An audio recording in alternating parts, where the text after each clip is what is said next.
이 한국 영화에서 가장 자주 등장하는 직업이 있다면 뭘까요? 아마도 형사가 아닐까 싶습니다. 그런데 한국 영화가 묘사하는 형사도 다양한 캐릭터로 변화하고 있다고 합니다. 오늘은 최강의 영화 평론가와 함께 영화 속의 형사들 만나보겠습니다. 네, 안녕하세요. 네, 안녕하세요. 네, 형사 참 우리 영화의 단골 소재인데 네. 저는 형사하면은 강철중이 떠오르더라고요. 네. 공공의 적이었죠.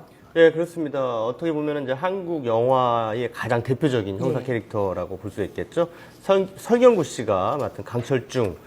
이런 캐릭터는 굉장히 허랑방탕하면서 또 거칠고 또 물불 가리지 않는 아주 다혈질적인 그런 성격을 가지고 있는 인물입니다. 공공의 적이라는 영화, 범죄 스릴러의 형식을 띠고 있지만 사실상 이 강철중이라는 캐릭터의 힘으로 밀어붙이는 그런 영화라고 할 수가 있겠죠. 예.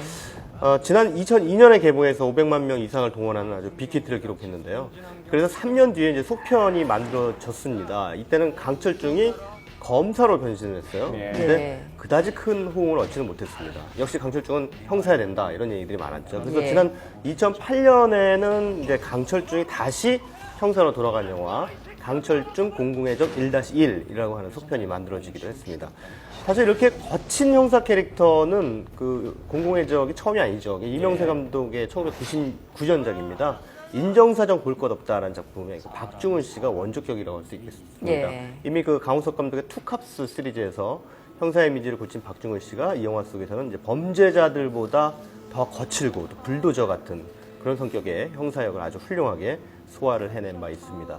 어쨌든 이 두 영화의 형사 캐릭터는 모두 그 파렴치한 범죄자들에 대한 정의의 응징이라고 하는 기본 플롯을 충실하게 전달하는 역할이다. 이렇게 볼 수 있을 것 같습니다. 예. 그런데 한국 영화 속의 형사들이 이렇게 꼭 정의롭게만 그려진 건 아닌 것 같습니다. 네. 그 부당거래죠. 네. 비리 형사가 등장하잖아요.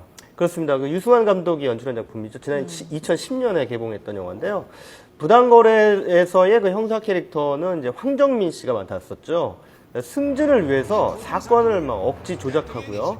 또 가짜 범인까지 내세우는 그런 과정에서 유승범 씨가 연기한 그 주양이라는 검사와 이제 정면 대결을 펼치게 되는 상황을 보여주고 있습니다. 예. 이 영화는 특이하게도 그 악한 형사가 자기보다 더 악한 검사와 기싸움을 벌이는 그런 이야기를 줄거리로 삼고 있는데요. 예. 이런 설정을 통해서 정의보다는 자신들의 이익을 지키는데 더 치중하는 우리 사회의 어떤 공권력의 이면에 대한 문제의식을 드러내고 있는 그런 작품이라고 볼 수 있겠습니다. 예. 엄청난 흥행을 하지는 못했습니다만 200만 명 이상의 관객을 불러 모으면서 나름의 호평을 들었던 작품이죠.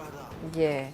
그런가 하면 이제 형사가 범죄 집단에 잠입해 들어간다는 설정의 영화도 있었는데 네. 이게 올 초에 개봉했던 신세계였죠. 네, 맞습니다. 그 박훈정 감독이 연출하고요.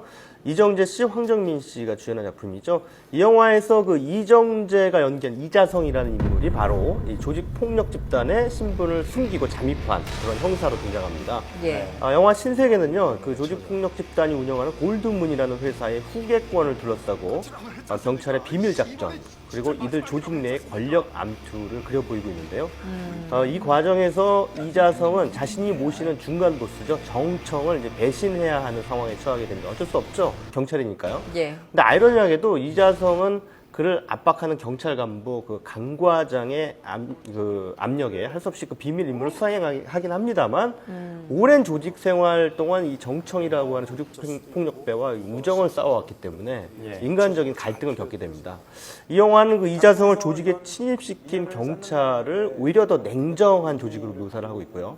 조직폭력배의 상관인 정청과 이자성의 관계는 굉장히 따뜻하고 또 인간적으로 담아내고 있습니다. 네. 이런 역설적인 설정을 통해서 선과 악이라고 하는 그 이분법적인 진영 논리로 재단할 수 없는 우리 인간 사회의 복잡한 이면에 대한 나름의 통찰을 보여주고 있는 그런 작품이다라고 볼 수 있겠죠. 예. 또 그런가 하면 감시전담반이라는 이색적인 소재를 한 영화도 있는데 네. 지난주에 개봉했죠. 감시자들. 네네. 여기 또 설경구 씨가 나온다고요.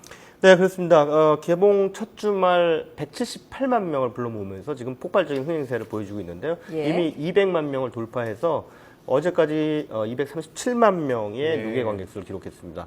이번 주에 할리우드 SF 영화죠. 퍼시픽 림이 개봉을 했죠. 근데 이 영화에 맞서 어느 정도까지 선전할 수 있을지 네. 관심을 모으고 있습니다. 영화 감시자들은요, 말씀하신 대로 그 감시 전담반이라고 하는 아주 이색적이고도 참신한 소재를 기본 설정으로 하고 있습니다. 예, 이게 실제로는 없죠. 없는 네, 실제로 존재하지는 않는 부서죠. 예. 어차피 이 설정은 그 홍콩 영화가 원작이기 때문에 홍콩 영화 천공의 눈이라고 하는 영화의 설정을 그대로 가져온 겁니다. 네. 아무튼 이 영화 속의 그 감시 전담반은요, 어느 누구에게도 알려지지 않은 그 경찰 내 비밀 조직으로 이렇게 설정이 되어 있는데요. 예. 철저하게 용의자의 행방만 쫓기만 하고 검거는 하지 않습니다. 그런 조직입니다. 예. 그런데 어느 날 정확하게 3분 이내에 범죄를 마무리 지은 그 저축은행 강도 사건이 벌어집니다. 네. 이 사건은 그 제임스라는 리더가 지휘하는 청부 강도단의 소행인데요. 네. 이에 따라서 그 감시반 황반장, 설경구 씨가 맡은 황반장은 신입 형사죠. 하윤주 형사와 팀을 이뤄서 이들 강도단의 정체를 이제 파헤치기 시작합니다.